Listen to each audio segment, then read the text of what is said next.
వెంబడిస్తున్న వాళ్ళు ఏం చేస్తున్నారంట, నువ్వు ఆగిపో, ఏ పని చేయకు, నువ్వు ఆగిపో, ఇక్కడే ఉండు, నీకు దేవుడు తర్వాత చూడలే, హల్లెలూయా అని చెప్తున్నట్టు. అయినా ఆగిందా ఈ తల్లి? ఆగలేదు. ఏం చేసిందంట, మరి ఎక్కువగా కేకలు వేసింది. ఆ కేకను నజరేయుడైన యేసుక్రీస్తు విని నిలిచిపోయాడు. మరి నీ జీవితంలో ప్రార్థన చేస్తే నిలిచిపోతున్నాడా? ఈరోజు నువ్వు ప్రార్థన చేస్తే నీ దగ్గర ఉన్న చీకటి శక్తులు బయటికి వెళ్తున్నాయా? ఈరోజు నీ సమస్యలు బయటికి వెళ్తున్నాయా అంటే నేను ఇంకా రక్షింపబడలేనట్టు అర్థం. హల్లెలూయా. ఎవరైతే రక్షింపబడతారో, నిజమైన దేవుడిని ఆదరిస్తున్నారో వాళ్ళు ఎక్కడ ఉంటారంట, నీతి సూర్యుడు వల్లే, ఆయన ప్రకాశం వల్లే మన ఇంట్లో ఉంటారంట దేవుడు. హల్లెలూయా. మన నీ జీవితంలో ప్రకాశం ఉందా? ఎంతసేపు దీనత్వమే హల్లెలూయా అనుకుంటా ఉన్నావు. దేవుడా యేసు, నా బ్రతికి ఇంతేనా, ఇంకెన్ని సంవత్సరాలు నా కార్యాలు చేస్తామని చెప్తా ఉన్నాం. హల్లెలూయా. కానీ నిజంగా దేవునికి ఏం చేయాలా? మొరపెట్టాల. ఆయన ఏమన్నాడు, నిజముగా మొరపెట్టే వారికి నేను ఎలా ఉంటానంట, సమీపముగా ఉంటాడంట. హల్లెలూయా.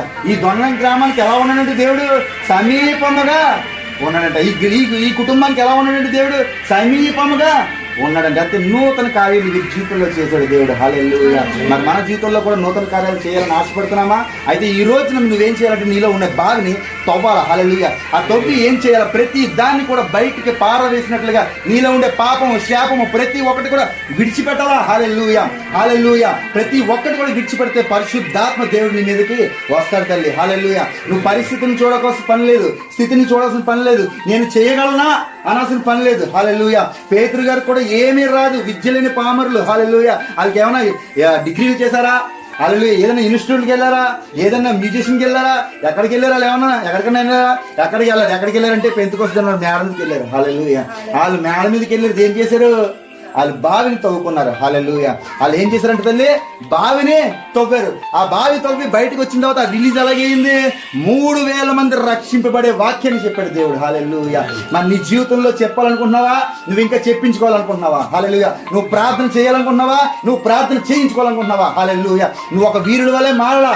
దేవుడు ఒకటే కోరుకుంటున్నాడు తల్లి, విశ్వాసుల వల్ల నేను రాలేదు, శిష్యుల వల్ల నేను వచ్చాను, నీ ద్వారా అద్భుతాలు చేయాలనుకున్నాను. హల్లెలూయా. నీ జీవితంలో కార్యం చేశాను కదా, అద్భుతాలు చేశాను కదా, అనేక మందికి నీ కోసం ఎదురు చూస్తా ఉన్నారు. నువ్వేం చేయాలా? నీ బావిని తవ్వుకొని సిద్ధపాటు చేయాలా. హల్లెలూయా. అబ్రహాం దేవుడికి అదే అబ్రహాంకి, ఆ భక్తుడికి అదే చెప్పాడు. ఏం చెప్పాడట, నువ్వు నీ విన్ని వారిని మొత్తం అందరిని తీసుకొని నువ్వు ఎక్కడికి వెళ్ళాలా? వెళ్ళిపో బయటికి. ప్రతి ఒక్కదాన్ని విడిచిపెట్టి నేను చెప్పేంత వరకు నువ్వు వెళ్ళిపో. ఏం చేశాడు? వెళ్ళిపోయి పొద్దున్న సాయంత్రం వచ్చేవాడు, ఒక చోట ఉండేవాడు, మళ్ళీ డేరాలు కట్టుకునేవాడు, మళ్ళీ పీకేసేవాడు, మళ్ళీ పిలిస్తే దేవుడు పిలిస్తే మళ్ళీ వెళ్ళిపోయాడు. ఎన్నో సంవత్సరాలు ఏం చేశాడంటే తన గుడారాన్ని పీక్కుంటూ వెళ్ళిపోయాడు. హల్లెలూయా. అలాంటి గుడారాన్ని నీ బ్రతుకుని పీక్కుంటూ చీల్చుకుంటూ వెళ్ళగలవా దేవుని సేవకి? హల్లెలూయా. అలా ఉండగలవా దేవుని భక్తిలోకి? హల్లెలూయా. చావైన బ్రతుకైన క్రీస్తుని నిలబడగలవా? హల్లెలూయా. అలా నిలబడిన